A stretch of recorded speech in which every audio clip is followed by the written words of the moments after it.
Boom! Hello and welcome to the Executive Protection Lifestyle Podcast, Season 4. With your host, Byron Rodgers. This podcast is dedicated to the executive protection practitioner, the private security professional. In this podcast, we're going to talk about the mental, emotional, psychological, physiological fitness that goes into being an efficient and effective executive protection agent. Whether you're in law enforcement, whether you're a mom that's looking at how to protect her children, or a father that's focused on how to protect his family, I believe this podcast has something for all of you. We might even get into some tales from the crypts of true Hollywood stories from time to time. I'm doing this podcast because I feel the reality of this job is simple. If you really want to be good at executive protection, it's more than just a job. It really is a lifestyle. And those of you who've been in the game for any serious amount of time, you already know what I'm saying is true. So if that sounds interesting to you, enjoy the show. Out. Boom! What's up, you guys? Byron Rodgers here with another episode of the Executive Protection Lifestyle Podcast. I've got Wes Bearden here with me for a very interesting conversation about some things that I think we should all know about. The National Council of Investigation and Security Services. You know, who are they? What do they do? What does it mean to you as a private security professional or someone who's in investigations, you know? So it's an honor to have you, Wes. How you doing, sir? Doing good. Thank you for having me. I really appreciate it. Yeah, man, absolutely. I think what you do and what your organization, the organization you're affiliated with does, I think there's a lot of things that private security professionals and people in the industry really need to know. Because when I first heard about you guys, I had like no idea, really. You know, I think it's not too crazy because I'm kind of in the industry and I've just been working for most of my career. So I haven't really had up to see like, you know, all the different tools. And so now my world's expanding as I meet people, you know. Yeah. You know, it's one of these things that, you know, I think NCISS, who primarily deals with like federal lobbying and what's going on in Washington, how it affects investigators, security, intelligence professionals. Really, you know, we become well known when there's a crisis, right? When something seriously happens, or you get a call saying, hey, you know, you can't do that anymore, or, you know, the license fee is going to be about 10 times what we thought it was, or you're going to need insurance or whatever it is. And so, yeah, I mean, we breed and we become important in times of crisis, and we're coming up to a little bit of that crisis here in the next couple of years. So. Awesome. I mean, that we'll get into that here as we get downrange then, because that's going to be really good to hear about. Because you can see, I think everyone in the industry can feel the like tectonic plates, things underneath the surface are moving around. Guys are kind of like, growth, is it good? Is it bad? Is it really growth? Like, are other parts of the industry going to come back? I know these concerns are on guys' minds. So that's awesome, man. I look forward to digging into that stuff. So how did you get into what you're doing, if you don't mind me asking? Yeah, well, you know, my company is now I think we're almost right at 50 years. We were founded in 1972. We're a private investigation company. And over the years, you know, I grew up in this business. I started when I was real young. And we've evolved like I think anybody who's been around for a little bit. You know, we primarily do investigations now. I am a licensed attorney, and so a lot of my, you know, shtick is attorney-managed investigations. But in the past years, we've had armed guards and security. We do some executive protection in certain circumstances, and you know, we're probably one of the you know, overall all-around agencies. We're kind of seeing a decline of total agencies in the United States. I think, you know. That may be coming back now. It's kind of interesting where the market is, but I've always been involved very with state associations and national association. I started one of the first associations I started with was the Texas Association of Licensed Investigators here in Texas, and they are very, you know, they're very like Cali. If you're in California, they're very clearly tied to the state house and doing a lot of things there. So it was a great opportunity for me. I served on the board of directors, and I was their lawyer for about 10 years as their general counsel. And so that's how I started. And as time got on and went on, I learned what I learned down in Austin at the state capitol. I learned to take it to DC. And so I got involved with NCISS, which is a great organization, is really more concerned about what happens in DC than, say, your state capitol. But and it's really it's really something I found rewarding. I mean, if you really, I don't care what part of this profession you're in, whether you're in security or investigations or you're in whatever you were doing, if you can get involved in these associations, you'll find tremendous benefit. You'll find contacts you never knew existed. You'll find people who are very friendly. You'll be the first to be kept in the loop in terms of what's going on, and that really helps you on your bottom line, and it helps you with your friends. You just develop great contacts. So that's awesome. So it was kind of your path, like, doing what you were doing as far as being a lawyer and things like that. And then you started getting the relationships, and that kind of just gave you the glue to stay in it and then kind of keep climbing, essentially. Yeah. And I'll always be involved in various associations, and I'm a member of a lot of them because I really do think that they are the best way to represent our profession. I think most people in our profession, whether you're a security or investigator, I think most people are trying to be professional. They're trying to put the best face on our group, and I'm really supportive of that. I think that's a great thing to do. Yeah, no, that's awesome. And we need it, man. Cause I'm a grunt, so I don't have I think you're like the Air Force, man. Thank God that you guys are up there, lobbying and fighting battles in the heavens while I'm just down here, close protection on the ground with whoever the client is that day. So. Right. And then, connecting with people like yourself to make sure we're doing everything right, and things like that is also important too. So absolutely. What would you say? So Bearden Investigations Agency, you said you guys are could you go back more into what your company does specifically? Sure. Yeah. Well, like I said, we were founded in 1972 and based primarily here in Dallas. But now we've got offices in all sorts of other locations. But, it's kind of evolved with the times. I mean, we started off like a lot of places in the 70s and 80s where we were both investigation and security company, mostly guards, mostly uniformed officers. That's kind of changed.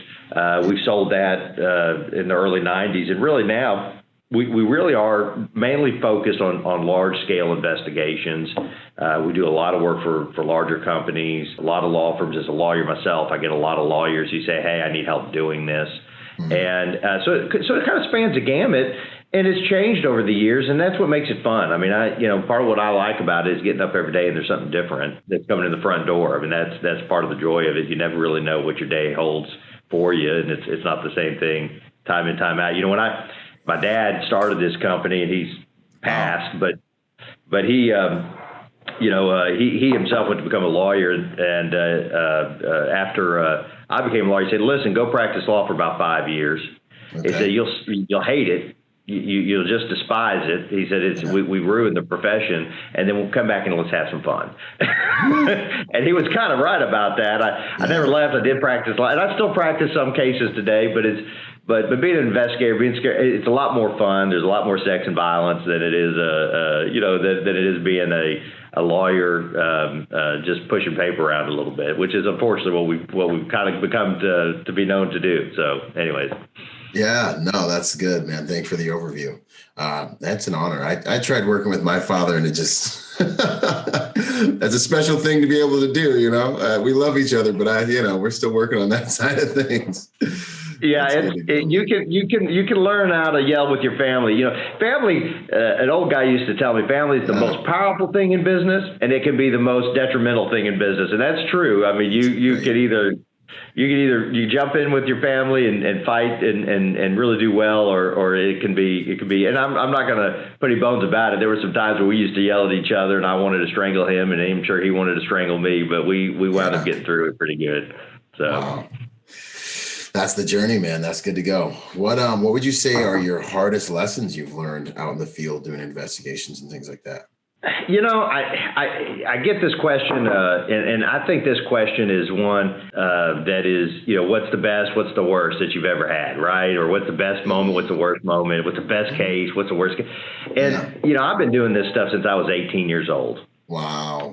And the reason I do it is I love it. I mean, I just love getting up in the morning, and every case is unique. And part of the problem is when you do it full time and you lose track about what the hell you did. And so you look and you begin to think, and the best time I've had was yesterday afternoon when a judge came back with a decision in our favor. The worst time I had was yesterday morning when we lost a witness. So it was, I have my highs and days are almost on a daily calendar. But I think when you really talk to a lot of investigators, a lot of operators, a lot of guys out in the field who really love what they do. It's really a daily up and down. I mean, I have my highs and lows every day, and what's nice about it is you still get up the next morning and you go through it all again, no matter where your low was. So it's fun. So that's an interesting. I've never heard that response before, but I kind of get it. It's like you get in and then you hit your kind of like your little waypoints in life. And then you're doing what you want to do, and it's like, and then you're just kind of in the flow with it, and that's the beauty of being there, is that you're doing something you really genuinely love. Yeah. And I will say this: I've got to a point now. I really enjoy, probably some of the nicest things I like to see is when working with people and seeing other people really come together on a case, or do something that's pretty phenomenal, or stop something that's coming down the pike that's going to be pretty. I just, part of what I think we sell in my group is you sell the experience of the season's experience of the old timers filled with the piss and vinegar of the new guys, and their ability to be aggressive and excited, and so it's good. It's neat to see younger people who are coming into the business, particularly when you're working with them. I mean, break a case. Or find something that's, find out where the bad guy is, or what's going to happen, or the manifesto that he wrote, or whatever it is. Right. That to me is it's neat to see that on somebody's face, to say, well, that's it's good to see that you took that as a home run. So Heck yeah, no, that's awesome.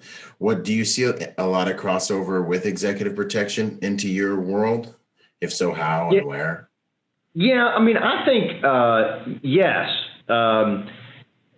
yes, and more yeses now than nos, because I think 10 years ago I would say yes and no, and that's partially where I live. I mean, listen, here in Texas and probably most of the South, but definitely Texas and Dallas, I know a number of old clients who are extraordinarily wealthy gentlemen who, if you were to say, you need to hire executive protection for you, he would say, particularly in the 70s, 80s, 90s, they would say, well, hell, I got me my deer rifle back. Yeah. And if somebody's gonna come shoot me, I'm okay with that. I'll shoot him first, and if I don't shoot him, I'm all right. I've had a nice run. Some of those old crotchety. Now that's changed, and a lot of that has changed because Texas, we've had so many people move to Texas that in Dallas, particularly, I mean, Dallas has kind of become like New York in a way that nobody's really from here. It's like me and 3 guys are from Dallas now. Oh, man. That's how it starts. That's right. Most of the people are, and it's been that way for a while in Dallas, but we're seeing that now. California's moving to Austin. A lot of people are. And so, yeah, I mean, it's begun to change. I think I can tell you in our firm, where we see executive protection, it really, when we're doing it, is really pretty specific threat type stuff. Mm-hmm. I don't see, there are some companies that we do have where they're looking for kind of general details, or somebody's going to someplace, but a lot of the stuff that we see that I'm dealing with are, hey, we've got so-and-so who has gone absolutely off the reservation, whether that's a past employee, whether that's just somebody writing us letters. Or, we've got protest number 17 coming out next, week and down the street from us, and we're real concerned because we're having a meeting. Those are the types of cases I see us working on a regular basis. I'm not saying that the general details are not happening. I think they are. Most companies are trying to push, but I see pretty specific threats in terms of what's going on, and I think it works well because part of that executive protection is, yes, people in the field, people being there, having a presence, having a plan, all that stuff. But a lot of it too is understanding what the threat is, and we have some people that are just crazy, but are likely to stay crazy and stay on their couch. And right. We're okay with that, Exactly. Just be crazy in your own space. Right. So a lot of what I see is that, but I do see it beginning to expand. And, one of the problems that I see in talking about, running down a rabbit hole here in CISS is that, we really had no licensing in Texas. The idea of executive protection, which in Texas is called a personal protection officer. Okay. And it requires additional licensing beyond the security or investigative license. But that's really fairly new. I mean, I don't know the date, but I think it's only maybe 15 years or 20 years old. Mm-hmm. And there's a lot of states, our office in New Orleans has got an interesting problem there, is that really there is the security board and the investigative board are separate governmental entities, and executive protection just doesn't fit in there. There is no license. Yeah, there is no license. And now I think what they would tell you is, well, that's, the police department has off-duty officers have all of a sudden filled that void. But, there's not a lot of licensing in a lot of these states that allow that type of stuff. And so it makes it kind of an old Wild West type deal. Yeah. Wow. That's interesting. Do you see us ever going to like a United States wide license? I mean, I know everyone's wondering right now, or any kind of baseline type of clear. No, I don't. I don't think that they can, frankly. What I do think, and I mean, unless there's some real changes made, but I don't see that. I think that these state licensing boards are going to stay independent. I do think there is a push nationwide that NCISS is very aware of, and we're trying to combat a little bit, which is a decrease in the licensing requirements for all sorts of people. So, we had that in Colorado, for instance, had private investigators were licensed in Colorado. They just revoked that licensing and just said, we don't want to license them anymore. We just don't have anything to do with them. Okay. That's very, that we don't want to see that. But I do see that movement ahead. I also see another movement ahead where we are seeing some people who are trying to get people together to say, hey, these states are the licensing is almost the same. Why don't you become reciprocal? And there's a lot of organizations doing that. If you've got people who are listening that are ex-military, there are a couple of military associations right now that actually have received government funding who have said, listen, not executive protection, but any license in one state, state one and state two, y'all try to see if you can facilitate some conferences to try to get these people to get the thing close to being the same. So that, some reciprocity. So that if ex-military member one moves from Wisconsin over to Florida, he can port his license fairly easily. He can continue to stay in business. So he doesn't have to go wait period to get these things renewed. So for these other areas that are actually disbanding those licenses, then it's just like anyone can do the job without a license, and it's just Wild West again, or like. That's a good point. Who knows? I don't know. Yeah, you're really. I think it depends on each state. I think for instance, in our example there in Louisiana, I'd have to go back and look at it. I don't want to say for sure, but I think in that state, it may prohibit you from doing it. Period. Wow. But in some states, I think it's silent, and can you contract to do that? Maybe. I mean, I think you have to go back and fall back on the gun rules. What are the just local, concealed handgun license rules. What are the, do you have to have it? Do they consider? I mean, I think it's going to be state by state, and it is a little crazy. And I think I was thinking before I came on here today, executive protection, to me, I think a licensing is a huge issue because I don't think a lot of these states really have that type of stuff thought out at all. No, man, this is interesting. What do you think is what are the big reasons why you don't think that we'll see a nationwide license or more recognition for, the industry? Well, I think for executive protection specifically, you're in a tough spot. You're like most states between security, but then a step up, and then the law enforcement guys are like, you're not, and you're like, I'm not a cop. They're like, you're not. So you're kind of in this weird gray area. Like, what are you really doing anyway? Right. Well, so I can tell you, I don't see it, and the reason I don't see it, the bottom line is I think that there's a security industry who is dominated money-wise and company-wise by armed guards, by alarm systems. 100%. And every state now has a bureaucracy basically to regulate those guys. Okay. And whether you fall into that bureaucracy or not, that's the problem. So I don't see that happening. And I think the states have a right to license, individual professions. So that's a problem. But I think executive protection's got to find a way to move. And in Texas, the way we did it is that in Texas, most executive protection guys, if you really talk to them, are private investigators, or had a private investigation license, and then added at the time endorsement. Now it's a little bit different, but it's that executive PPO license on top of it allowed them to do that. And in fact, most of the time, if you call up a security company, an armed guard company, say, I need executive protection, people, unless you're a big client, they're going to tell you to go pound dirt. That they don't have, they don't really have any interest in that because that's just not a big deal for them. But and so that's how it's kind of worked here, and it's worked pretty well. That allows a security or an investigator to get that additional endorsement with additional training and allow them to do what they do. But even in Texas, I thought we were progressive at the time for doing that. And I thought we were progressive in that we were the first people to really kind of bring that system together and license these guys.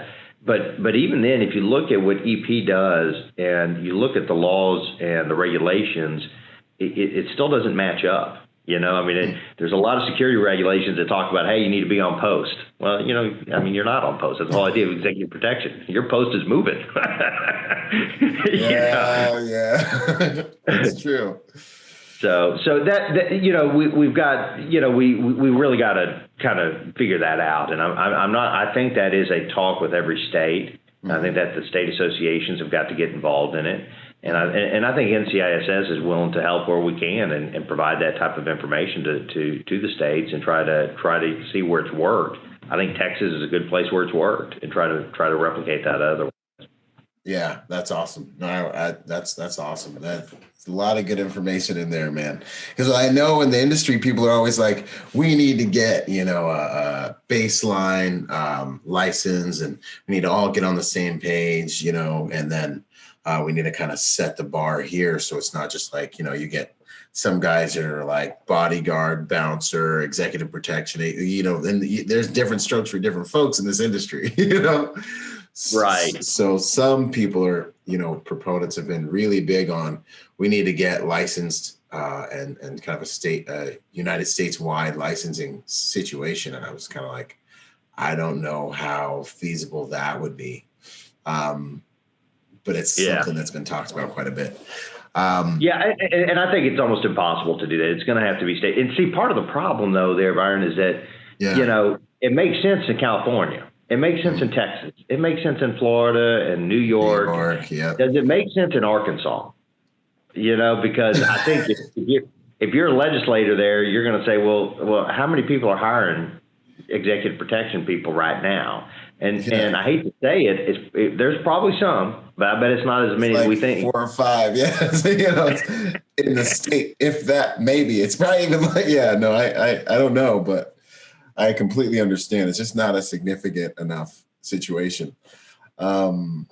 That's totally understandable. So real quick, NCISS, everything everyone needs to know about that organization and everything else. We touched on it, but yeah, what does the private security professional need to know about them?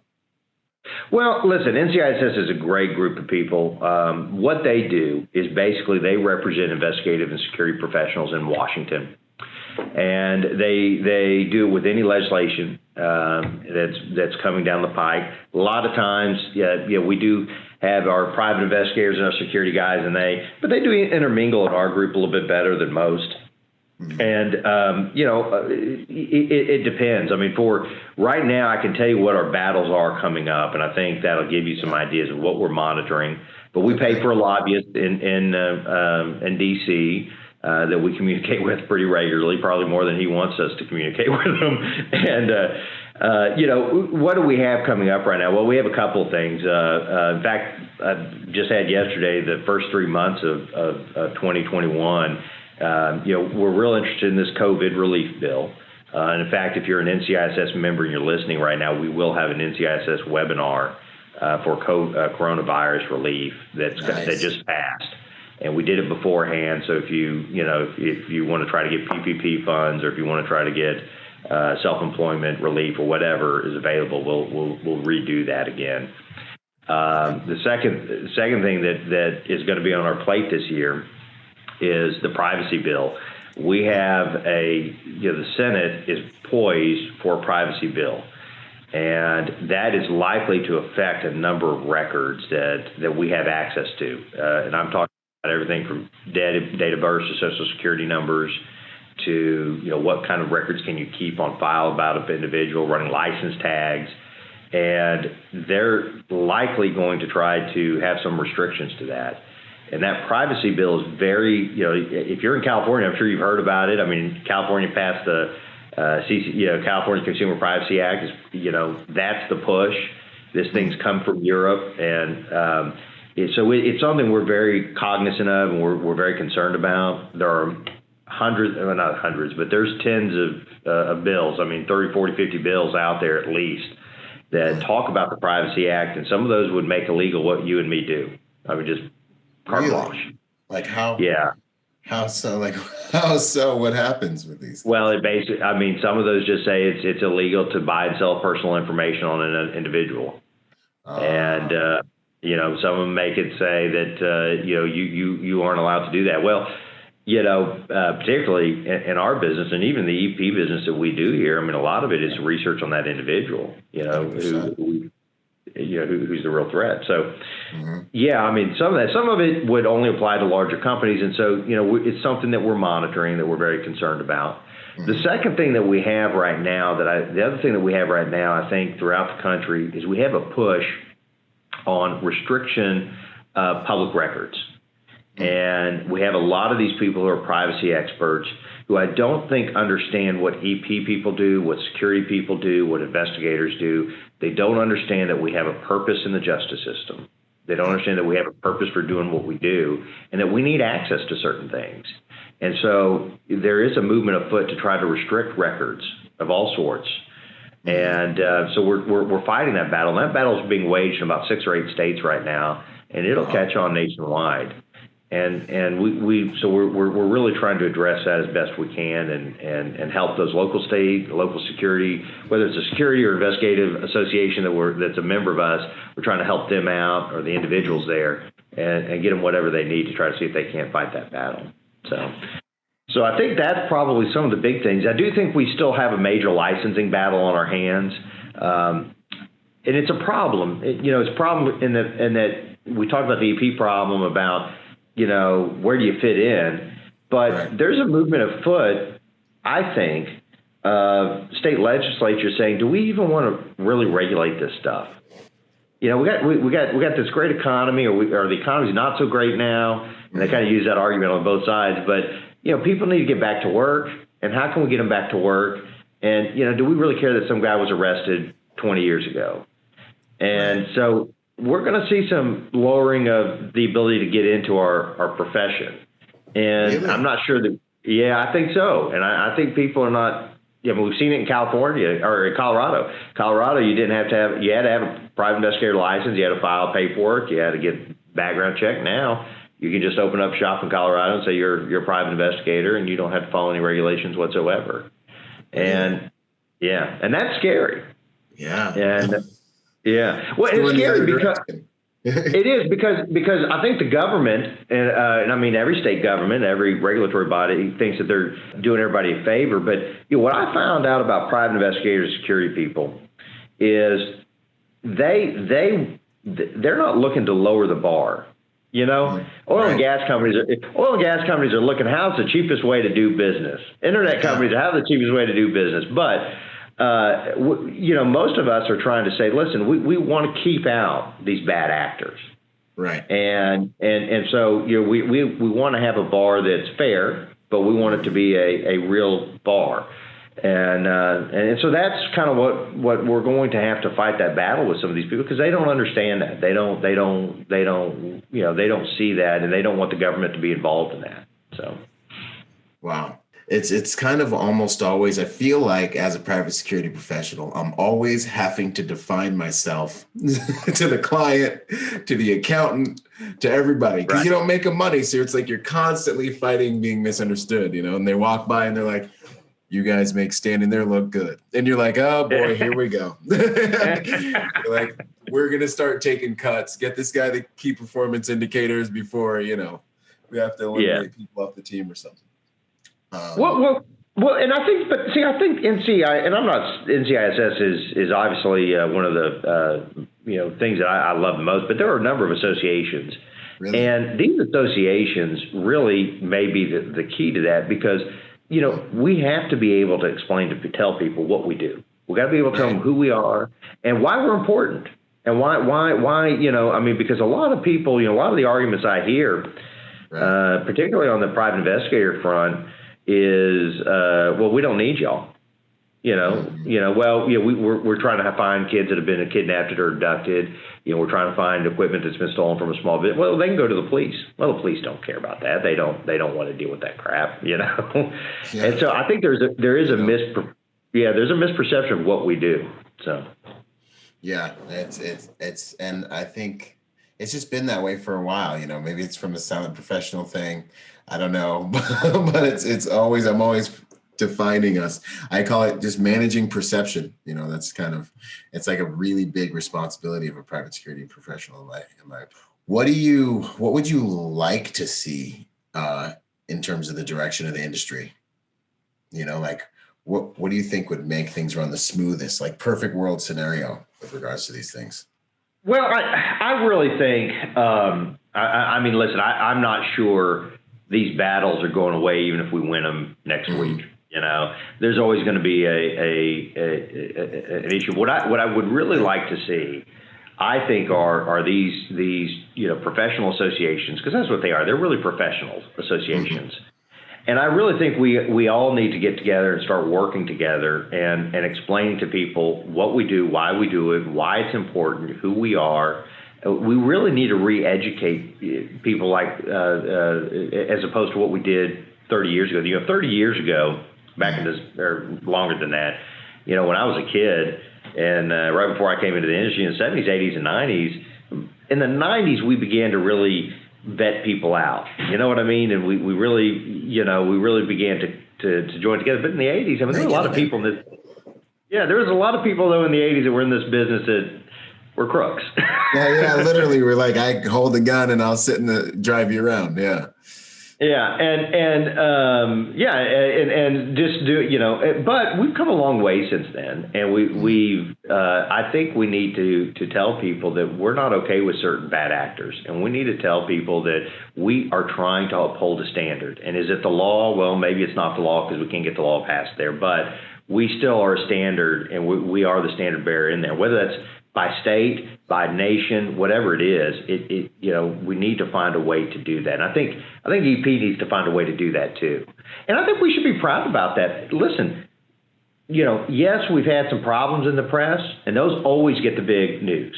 But we really need to talk about our successes. Everybody's had good successes. I mean, listen, investigators have good successes. I hear about all the time, but I don't see them in the news. EP people do. Even security officers, if you think about it, we have a we have a whole country right now who is, not the whole country, but a good part of the country is upset with the police department. Well, I'm not going to weigh in on that, but we all have to admit there's a problem. I mean, there's a perceptional problem at least. Right. But we don't see that with security officers. I don't see that a security officer has shot somebody that they shouldn't have. Very rarely do I see that. Very rarely do I see that there's an excessive force claim with an armed guard. Most of the time they try other methods to get out. They're in business. They don't want to shoot anybody. They don't want the hassle of all that nonsense. So they use a lot of alternative means. We need to talk about that.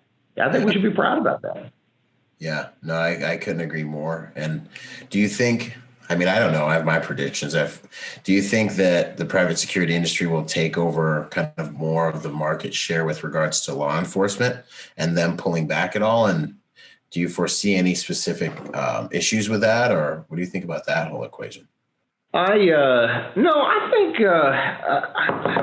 think there needs to be a better. I think it's better than what it was, but I always think there needs to be a better connection between private and public officers, no matter any of these professions we're talking about. Period. And I think part of the organizations I've talked about, they need to help foster that.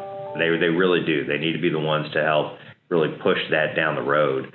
But yeah, I mean, I don't know what that market looks like, but I do think it is interesting right now that,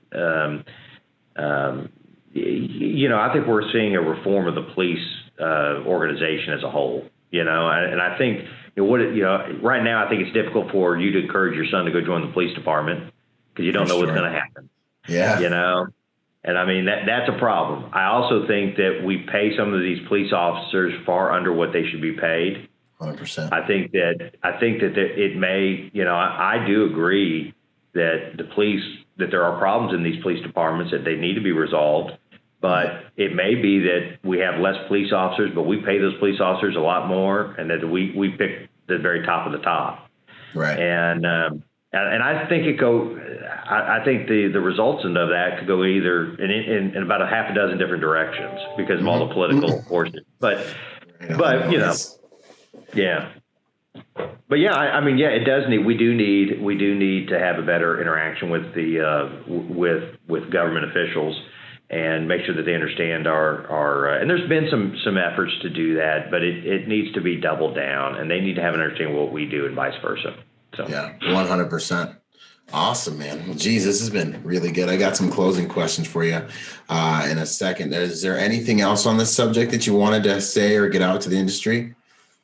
No, listen, I'd love for y'all to come to, NCISS. It's nciss.org. Come, please, be a part of our group. We have a lot of great things. We have a nationwide helpline that, it's a listserv that is very popular. It's very active. So if you need work or questions in other areas, it's very good. We do quite a bit now online via Zoom that you can, join in. We're going to do continuing education. Annually, we have a Hit the Hill where we go to Washington and we actually meet with congressmen and we tell them and tell our story. And we need people who are listening to this podcast right now to come tell your story. Nice. And now we are planning to be here this spring, but I don't think that's going to happen given this corona because you can't even walk in the Capitol building. But we will be back. It'll probably be in fall. And we want people to come to that. We want to hear you. We want you to be part of it. And if I know when you look at it, even in our name, it's investigative security people, but you got to realize we've been around for a long time. And that's what we had. We did. If you said executive protection 30, 40 years ago, people would look at you like, like, what are you talking about? What's that? Yeah. Right. But we have a place for you. And we want you to come, and we want you to participate, and we want you to be involved, and we want your voice to be heard. And if we can help you out and advance in the profession and wherever you're located, we want to do that. So please get in touch with us. Outstanding. And how can folks support NCISS and things like that? Yeah, our membership is, I think it's 175. I'm going to be honest with you, I can't remember the exact number. We do some discounts, but listen, that is, our membership is what we really need. Probably the second thing is that we are a volunteer organization. We do have a couple of paid employees, and they are our lobbyists, our executive director. After that, everybody who does anything for NCISS does it by indentured servitude. I mean, we just, we're volunteers.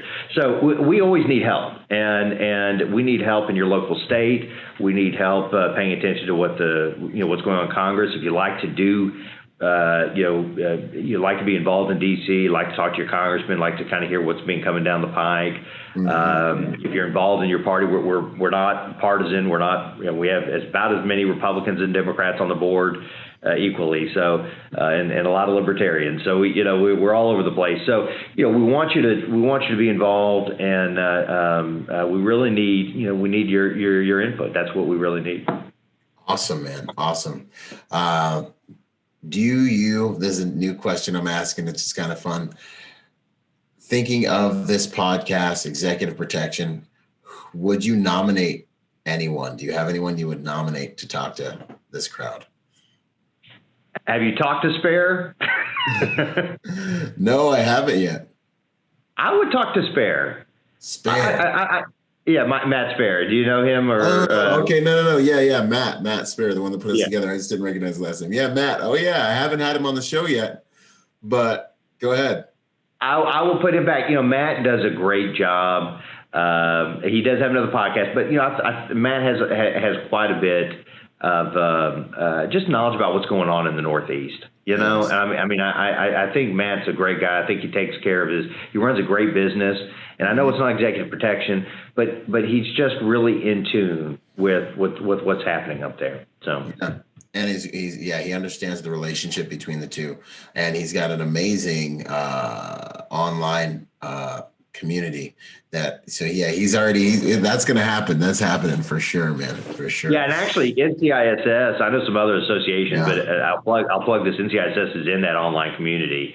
So if you join that, you get we're going to come out with an offer here shortly. We'll see what it is between the two of us, but we're going to collaborate on some things. It'd be real good to get involved in that. Outstanding. Favorite quote, mantra, saying? My favorite quote, mantra, saying, try again. Always I say that to my guy. Yeah, try again. Good. Try again. If we didn't get it right the first time, let's go back and try it again. So that's probably the quote that I would leave you with. Outstanding. How would you like to be remembered?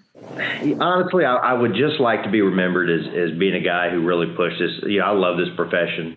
I've been in it all my life, and it's the only thing I've done, and it'll be the only thing I do, and I probably will stop doing it. If I stop doing it at 65, I'll probably be dead at 65 in 2 days.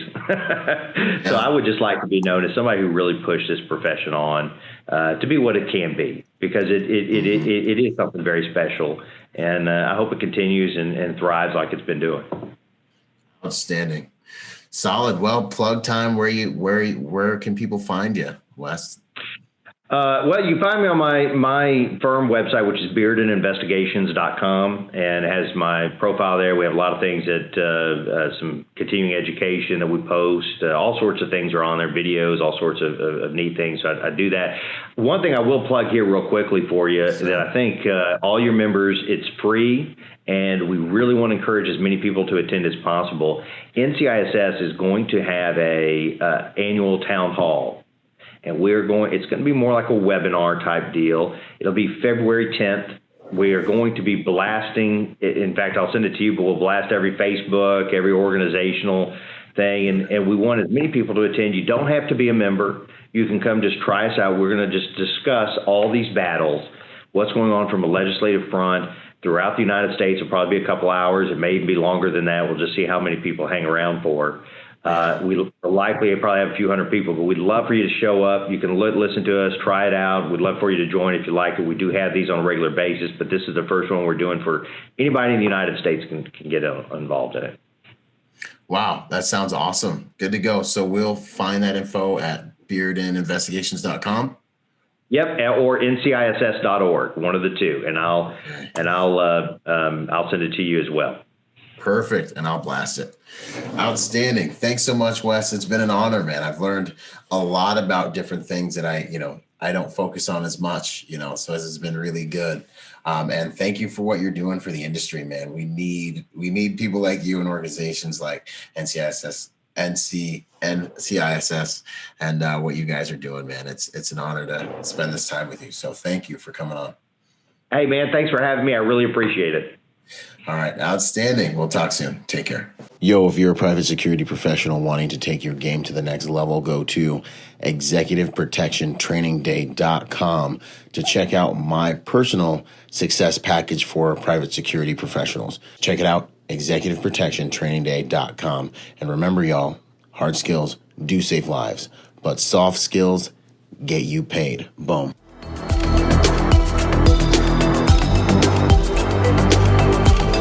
Boom. And to support this podcast, go to executiveprotectionlifestyle.com and contribute to our Patreon account.